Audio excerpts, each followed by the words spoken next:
I want to become an IPS, but I have one fear about politicians. If I am become an IPS, I think I can't implement my own ideas. I think I fully depend on politicians. According to your experience, is it real? No, it is not. It is not. Because the IPS is based on law and rules. It is the afraid people who do this.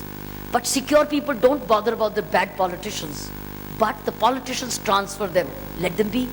They are not going into the ocean. They are going into India. They'll be posted in Tamil Nadu. Any part of Tamil Nadu. Any part of Kerala. Any part of Goa.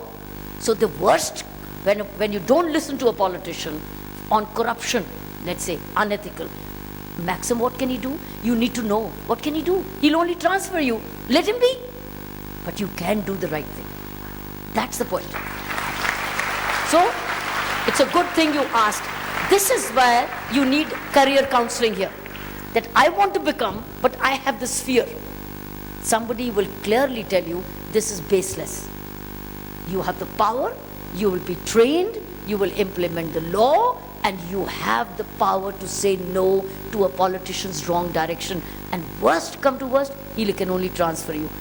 You should be ready to go. So what? You understand? So become an IPS officer now. Thank you, ma'am. Madam, could you please elaborate any such incident, real life incident? Because you might have had many. Any one incident? Next one. Any one incident for us? I was DCP traffic in Delhi in the year 1983. It goes back to 1983 when I was few years into the service. And I was in charge of the entire Delhi traffic management.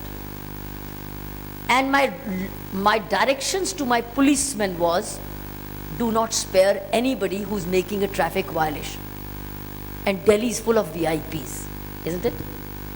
Anybody who then in 80s owned a car had to be a VIP, a rich person, connected person, related person, or a bureaucrat, or a politician's son or a daughter, or a relative.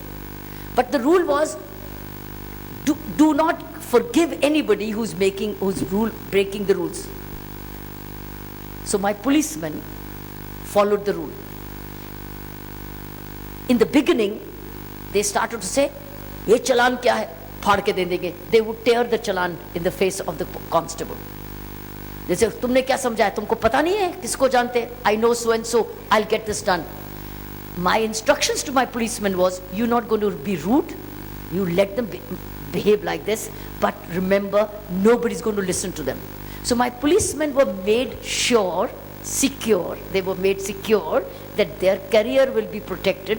They will be not transferred if they do the right thing. So they started to become very assertive and effective. Many police officers and others peoples were prosecuted. Not a single challan was cancelled. After a few months, the entire Delhi population came to know that nobody will be forgiven. There will be no discrimination in the law. So they started to follow the rules, including Rajiv Gandhi, who was the member of parliament at that time. He asked his driver to go to the traffic police office and get a parking label to attend the Asian Games because he said he does not want to be prosecuted. It had so much of impact.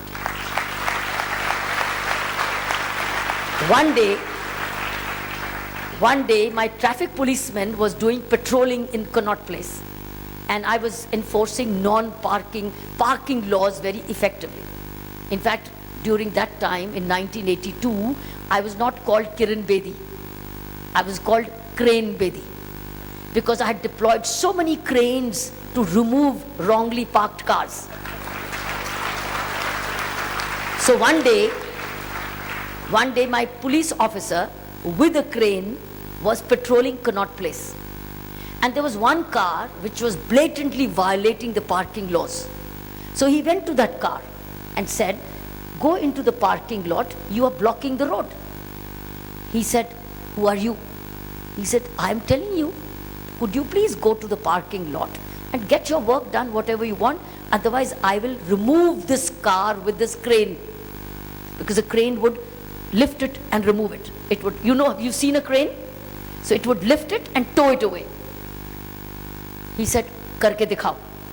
तुमको पता नहीं मैं कौन हूं, करके दिखाओ. तो उसने कहा तुम कौन हो? बोले ये मिसेस इंदिरा गांधी की गाड़ी है, प्राइम मिनिस्टर की गाड़ी है. बोले अच्छा ठीक, नहीं हटाओगे? बोले नहीं हटाएंगे. He brought the crane, he hooked it and he removed it. The whole press came on that day that Prime Minister's car was towed away and challaned because there were a lot of hangama in the Connaught Place. I got a call as SP, DCP Traffic that your police officer has done that. What do you propose to do? I said, I will reward this officer and the challan will not.